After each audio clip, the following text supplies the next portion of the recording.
Hello CS50. My name is Martin Tang, and I'm from Vancouver, British Columbia, in Canada.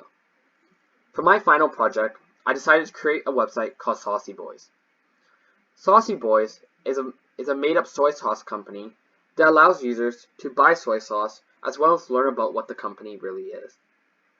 In the home menu right now, there's a button that allows customers to quickly access the shop menu.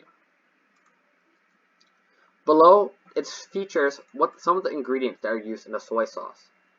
And lastly, down here, this allows customers to contact the company.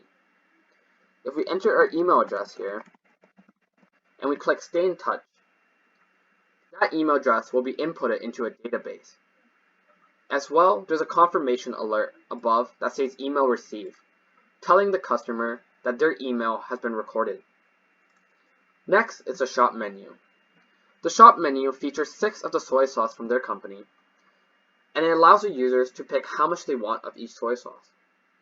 If we look at the 2-year-old soy sauce, and we add 5, and click Add to Cart, in the top right cart tab, you can see that it has 5. This shows how many items are in the cart.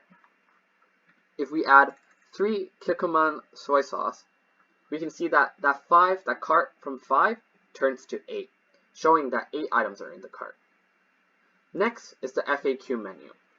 The FAQ menu usually addresses some of the common questions that customers have. And by doing this, we use an accordion panel, letting customers to click on it and expand.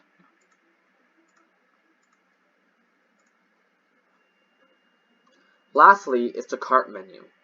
The cart menu shows the grand total of all the soy sauce that you have purchased, as well as the quantity and price of each soy sauce.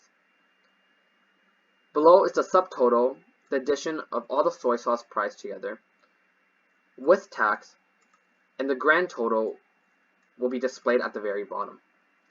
If we click Buy Now, this shows a confirmation showing that that purchase has been complete. And if you look at the top right, the cart has been cleared. This is my final project.